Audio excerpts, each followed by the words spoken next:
Hello everyone, welcome to my Cyberwall. The aim of this video is to assist schools who have signed up for a school license to prepare their user data by completing the upload template that we will have sent you. Once you've filled in all the information on the template, you're going to email it back to us. We'll check the data and then upload the template, and then finally we'll confirm to you once it's complete, and then all your users will be able to log in. So completing the template is pretty straightforward, and as it's in Excel, you can copy and paste a lot of the information in. So I'm going to show you how to populate the template now. So let's start. Let's open the template in Excel. I have mine open already. So just have a look at the 5 tabs at the bottom. And the first tab is the instructions, which is what we're going to be going through in this video. Make sure you read them carefully before you start. And then the next tab is school, which we're going to do first. Please make sure you do this section first. I am just going to put some dummy information in. My school name, let's call it Umshloti Prep. And my short name, you're going to have to make up an abbreviation name for your school. And if when we're uploading it, we find that you've used one that another school has, we will just change this. Physical address, you're going to type that in. I'm not going to type all of that in. The province, you select from the drop down and put your postcode in. Your telephone number, again, I'm not putting all of this in just for time. angela@google.co.za. And the date, use the correct format to enter the date. Okay, the 20th of April 20. Okay, it's corrected it because I put April in full. It doesn't like that. This is the most important section here. This is the learner username format that you're going to choose. And once you've chosen this, you cannot change it. So what that means is any other learners that you add in the future will have the same username convention here. So option 1 is probably your best choice. It will create a username that will be the learner's first name, surname, and then the short name of the school. So mine will be angela.allen at UPS. Option 2 is not recommended if you have many learners with the same surname and the same initial on the first name. So try and avoid that. Option 3, you can use an email address or any other format that you want. So if it's the ID number or any other student number, etc., you choose option 3. Let's choose that so I can demonstrate that. So option 3, make sure you have everything populated. You'll see the ones with the stars are the required fields. I think it's just about everything on this sheet. And then you can probably save this before you continue to classes. Okay, so I've saved, and I'm going to classes next. So I've done the school information. So here you're going to set up all your different classes. You don't need to set up classes for every subject. Let's just have a look at how you do this. You must complete this sheet second because you're going to need to link the learners and educators to the classes in the next 2 sections here. So first of all, you're going to choose your class names. And the only thing here you need to be careful of is don't put any spaces in. You need to link it to a grade. I'm just going to set up a couple for grade 4. Just let's say my school's only got grade 4s. I'm going to make sure that's grade 4. And I'm going to do one more. Okay, so I've got 3 classes, grade 4 registration classes. Now what you might want to do though is to set up some separate groupings, which will be a separate class for the purposes of assigning work. So for example, grade 4 might have learners that some do Afrikaans and some do isiZulu.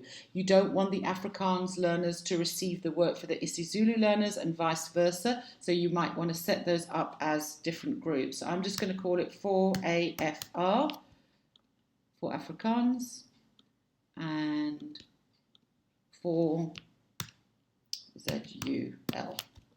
for the Zulu group. Okay, you do not need to do this for every subject if all the learners are getting the same work. So make sure every class has got the grade here and that you've got all your class names here, which is your registration classes and any other groupings. I'm going to press save.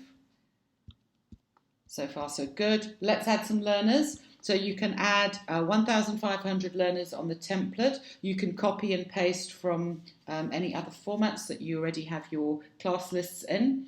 So let's just start with the first learner. I'm going to start with Tom. I'm just putting in his first name and his surname. Did you notice the pink highlight that came up? Now remember, on this one I've chosen the email address, so you never have to populate this grayed out section here. It will automatically create. So either from the email or whatever you put in here, or if you chose option 1 or 2, it will create it from the first name and surname. So let's just put in tomthumb at gmail.com. Okay, so let's say now I want that. There we go. It's created that as the username. Let's give him a password, Tom123. There we go. But if I didn't want to use an email address, let's say I wanted to use his student number, I can also just put that into this email column. Have a look here, and it's changed it to that would be his username then. Okay, so let's just leave that for now. Now we need to select his grade. I know he's in grade 4, and I'm going to put him in 4W, and he is, did you see the pink highlight appear? It means you've basically captured everything correctly so far. And now let's also say that he's going to do Afrikaans as well. So his registration class or his home class is 4W, but he has got an extra class. Remember, you can assign plenty more classes to him. You probably won't need to. So you go on and put all of your learners in here. As I said, you can copy and paste the first names and surnames, even the passwords in from any other documents you have. Let's press save, file save. Let's go to the last section, which is the educators. So here you're going to capture your educators and your school administrators. So it's compulsory to put an email in here.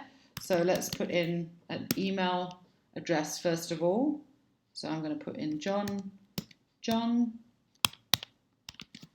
at gmail.com. Okay, so he must have a proper email address.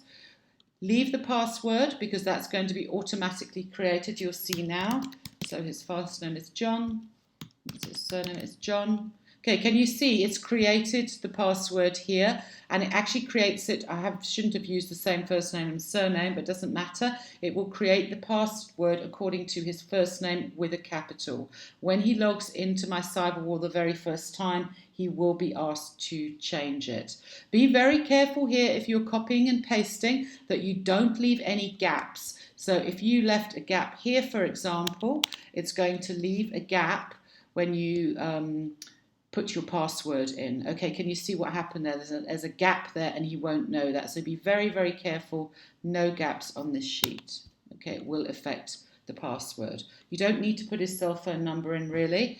And you need to select, is he an administrator? Which means, does he have admin rights on the site? So let's just say no. And now let's have a look at what classes he teaches.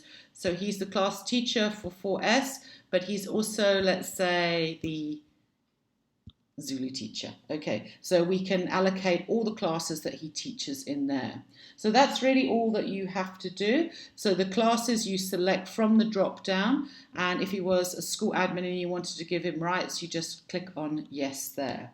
So you're going to continue on and put all your educators there. Again, you can copy and paste, but be very, very careful that it is case sensitive and no gaps here. Remember, with the educators, you're going to have to tell them their username is their email address, their password is their first name with a capital letter, which they can change. And then once we've uploaded the template for you, we will send you login labels for the learners with their username and passwords on. So then you can issue those and they can stick them on their workbooks or somewhere safe and they won't forget them. So remember, you can always refer back to the instruction sheet as well. If you're confused about anything, you can also email us at support@mycyberwall.co.za if you need any help at all with this template. Good luck.